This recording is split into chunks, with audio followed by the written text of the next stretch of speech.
Jixtieq jaqsam dal-ferħ miegħek għax inta lina tiswa mitqludek.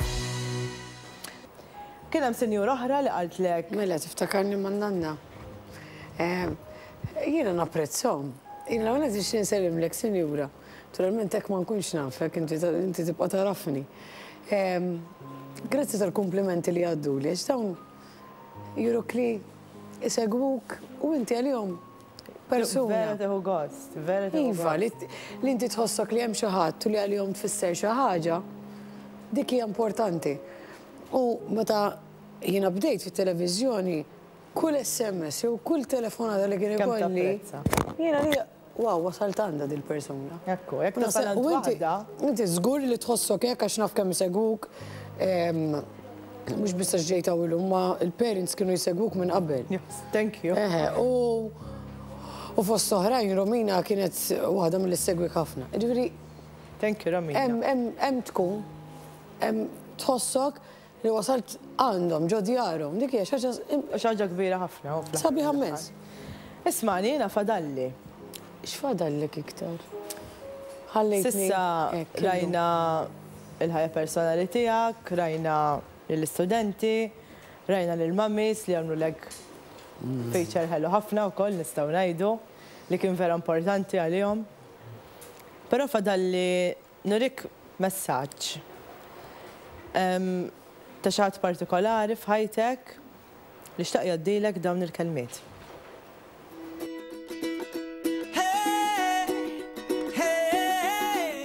Għaw Ġiljen, l-lum jgħat għawnek biex għaddilek messaċ speċjali għal sninek li naf li 29 għalina tfisser ħafna li ħatalaq 29 inti. It-tfolija tiegħi ta' Ġiljen, ħaġa normali, bħal aħwa normali kienet. Konna nilagħbu fl-imkien, nagħmlu l-festivals, inkantaw, nikbu d-diski, jinkod nerpela, jinkod terbaħli. U għaddejna minn żmien diffiċli wkoll, meta tlifna l-mommi tagħna, imma sibna l-imħabba tan-nanna wkoll, ġifieri minn daqshekk ma kenniex ingejru l-ħajja tagħna. Ġiljen u l-mami kienu fuqla maqsuma, ġifieri fix-xepp huma kienu jixxiebħu ħafna u fil-karattru li tipo dak li joħolmu bil-lejl jagħmluh binar. Ma jaqtawx qalbhom minn xejn. Il-Ġiljen nara ħafna fil-mommi tiegħi, għax Ġiljen orajt kienet li ridet kanta, imma Ġiljen kienet sabet l-appoġġ tal-mommi tagħha biex tmur il-festivals twassal hawnhekk. U llum qed nara li Ġiljen tagħmel l-istess ħaġa mal-istudenti tagħha, tippuxjhom, toħodhom ikantaw, tiddedika ħafna ħin għalihom, ħafna, u naħseb il-qudiem maż-żgħir tagħha Beppe. Ġiljen il-ħajja tagħha midu kella l-Beppe nbidlet ħafna li tipo qed nara ħafna mother figure li qabel ma kontx noħlob li naraħ fiha, ġifieri. U llum il-ġurnata l-imħabba li qed tagħti dat tifel ma jistax nemmel li kont nara f'Ġiljen dal-karattru tagħha. Jienu Ġiljen il-kummedja li għamilna fl-imkien li nibqa' nsemmija naħseb meta kellha biljett tal-lottu n-nanna u flaxxejn jewla u kien tala dal-biljett tal-lottu. Ġiljen minn dikon żgħir dejjem kienet hemm għalija, veru konna niġġieldu bħal-aħwa u hekk imma dejjem sibta. F'sija fl-iskola kienet tgħinna ħafna fil-homework u hekk u dal-aħħar sibta ħafna tajnuna li sirna mhux bħal-aħwa, sirna close very friends li tipo nirridu nċemplu l-xulxin u nisimgħu l-xulxin u nitkellmu fl-imkien. Sis, jiena taf kemm inħobbok, minn dejjem kont hemm għalik u meta jkollok bżonni dejjem għandek issibli. Ġiljen, jiena nawguralek fis-suċċess li qed tagħmel mat-tfal u nawguralek bħala mother. Issa. Awguri Ġiljen, happy birthday. Inħobbok ħafna.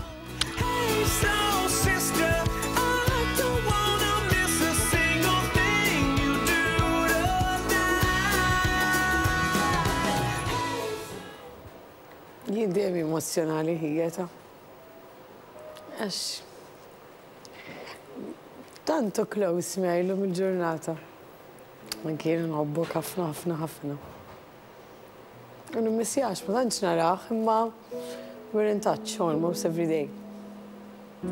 Importanti ħafna ħog fajtek imma ġejn. Għax, apparti li miskin min jaf kem ġeltu jagħmel affarijiet ta' tfalli konna. Unħoss li kaġun ħafna mill-affarijiet li ħarġu l-lum u ma jien. Sabiħ li kollok ħuk jew oħtok. Li ċempel xi ħadd tgħidlu llum għandi bżonn ninkelmek. U sibu. U hija kien hemm dejjem. I'm pretty sure li ħajibqa' sakemm nagħlaq għajnejja. M'għandi l-ebda. U nispera li ma jasalx dak il-mument. Xuha mument diffiċli li xi darba nista' ma naraħx iktar, ma pereżempju l-lum semma l-29 għax numru 29 kienet propju kemm kellha l-mammi tiegħi meta mietet. U jaf kemm din hija sena li qed nipprova nattija b'kull ħaġa possibbli. U qed nipprova nivvinta affarijiet biex propju anki n-numru 29 ma ngħidux. Naf li forsi hija xi ħaġa bla sens imma ta' tkun fiha mhijiex bla sens daqskemm tidher. U naħseb tal-programm nixxielu jferraħni llum. Anke meta ma suppost naħdem naħseb fin-numru 29. Nispera li millum il-qoddim il-numru 29 jibdillek il-perspettiva ta' kif tħares li l-ħajja. Il-mama bdiet ħajja oħra meta kellha 29 u int tkompli ħajtek biex jitgħixu fik. Ekku. Jien fadalli sorpriża żgħira oħra. Iktar? Jien mort x'imkien. Mort nintaqa' ma' xi ħadd partikolari u flimkien għamilnielek dan il-messaġġ.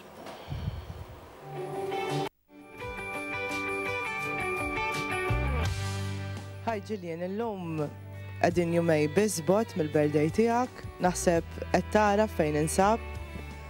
Qed tara lil min għandi ħdejja u hekk sori gdibnielek m'għadnilek xejn, però naħseb l-ambjent qed tarfu u taf li llum ġejt hawnhekk jiena biex naħodlok messaġġ mingħand nies li verament iħobbuk u ħabbewk tul ħajtek kollha. Barra minn hekk hawnhekk għandi lill-Pikkolina lil Beppe u għalkemm għadu ma jitkellimx ninsab ċerta li rid jgħidlek li jħobbok ħafna u vera proud li inti l-mammi tiegħu. Ibqem għax għandi ħafna x'nurejk.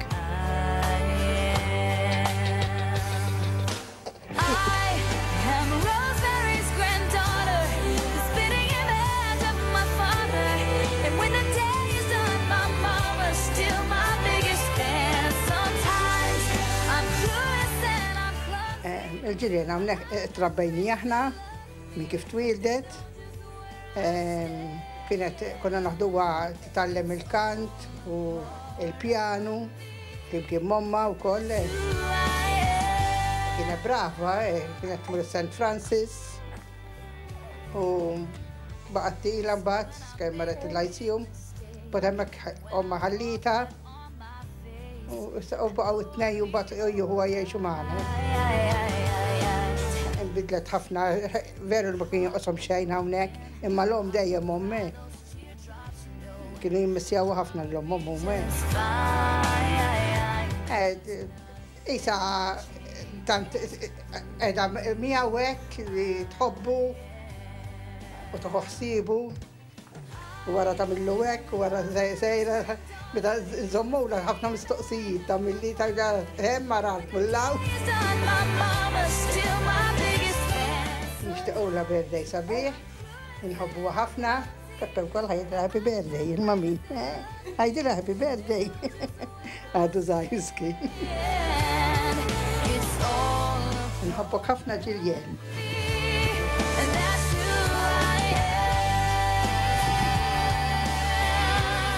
Ġilja, jien nifraħlek, happy birthday, jiena, huk, nantek u jien u t-tifel.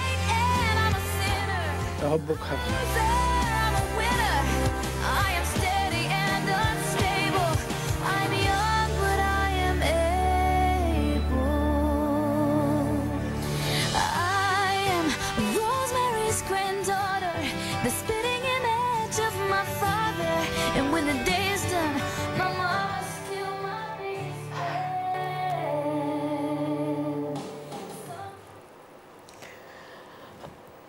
Jiena s-sorpriżi kollha nugħod bihom. Nannu nħobba ħafna ħafna.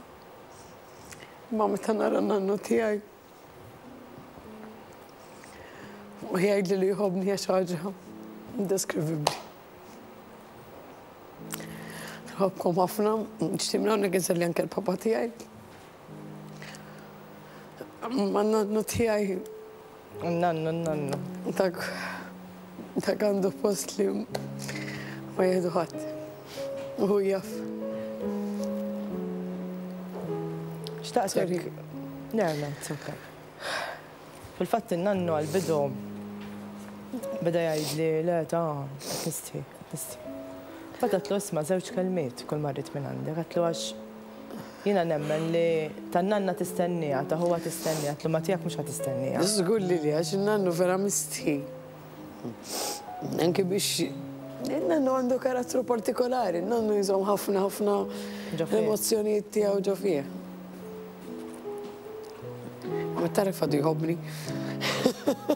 M'għandix dubju li għadu jħobbok u ħajibqa' jħobbok għal dejjem min-nannu kemm in-nannu kemm in-nanna.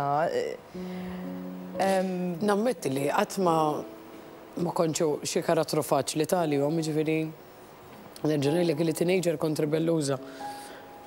Ma n-nannu u n-nanna kienu hemm f'kull moment.